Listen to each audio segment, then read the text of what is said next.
Subscribe now and press the bell icon. Never miss an update. Hi friends, welcome to our YouTube channel Tuna and Muna Creation. आज आम discussion करिया MS office विषय रे। धरंतु आपनकर MS office रो licence kit expiry हो जाई थाए तो आपन को बहुत प्रॉब्लम फेस करिया पई पड़े काम करिया पई। तो तार उपाय रही छे आपन को से लाइसेंस किट परचेज करिया पई पड़े जोटा कि बहुत कॉस्टली थाए। तो आमे आज डिस्कसन करिबा से लाइसेंस किट परचेज न करिकी किपरि से प्रॉब्लम टी को सॉल्व करिबा। So let's start.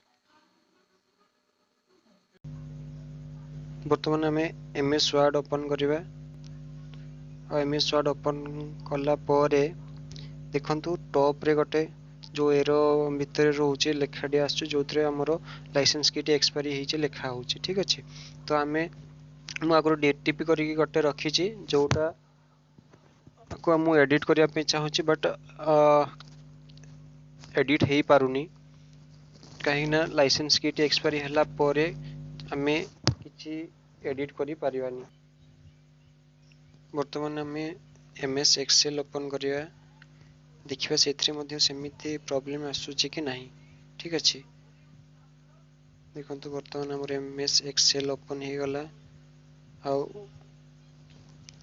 एथरे मध्ये से टाइप रो लेखाटी आसुची आउ मु मोर कीबोर्ड रे एंटर करछि बट किछि एंटर होउनी। ठीक अछि, तो ए प्रॉब्लम को सॉल्व करिया पय मु तळे लिंक देई देछि तो आपण से लिंक को क्लिक करिकि ए साइड को आसी कि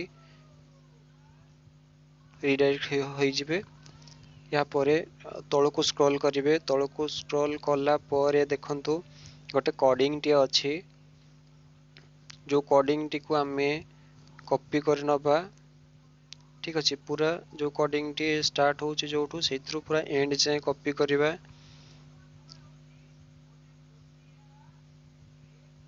आउ कॉपी करिकि आमे हमरो नोटपैड ओपन करिवा। ठीक अछि,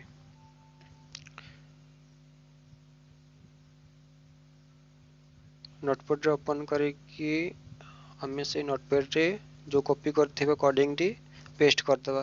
या परे आमे या को सेव करिवा। सेव एज डेस्कटॉप रे आमे सेव करिवा एवं जो फाइल टी तळे लिखाइ दो सेटा को आमे ऑल फाइल कर दबा एवं आमे इठी या को सेव करिवा MS word txt.cmd। ओके, तो ई भली आमे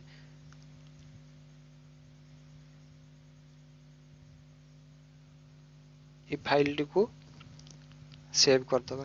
ठीक अछि,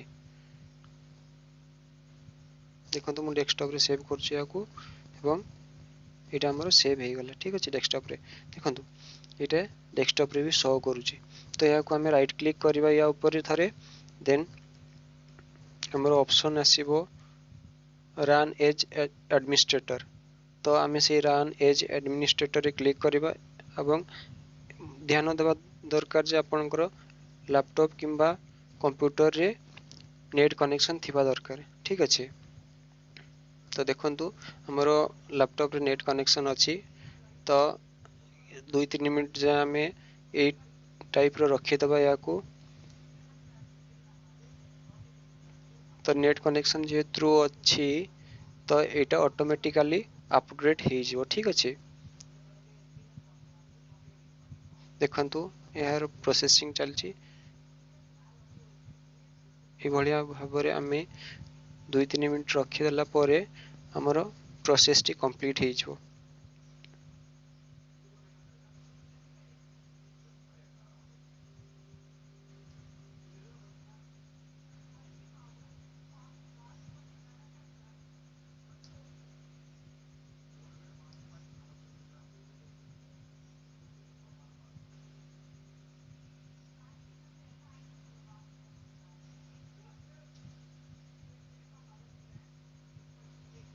देखंतु प्रोसेसिंग चलीछि।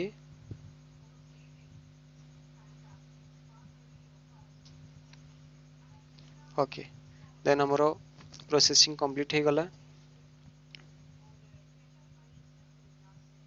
वर्तमान आमे चेक करिवा हमरो MS ऑफिस धरतु एमएस वर्ड किंबा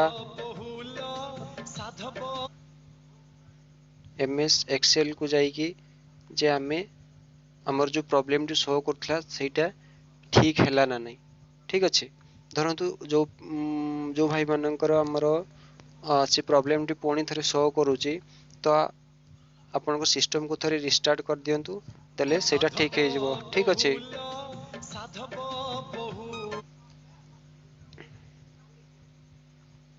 ओके देन देखियो हमर लैपटॉप रे देखंतु हमर से लेखाटी भी आउ शो करूनी आउ मु देखंतु एंटर करूची आउ एबे एडिट मध्य होउची ठीक अछि एटा हमर वर्ड रे देखिले वर्तमान एमएस एक्सेल रे देखिबा ठीक अछि एमएस एक्सेल रे कोन हेई पारुची कि नाही ठीक अछि देखंतु वर्तमान हमें एमएस एक्सेल ओपन करिवा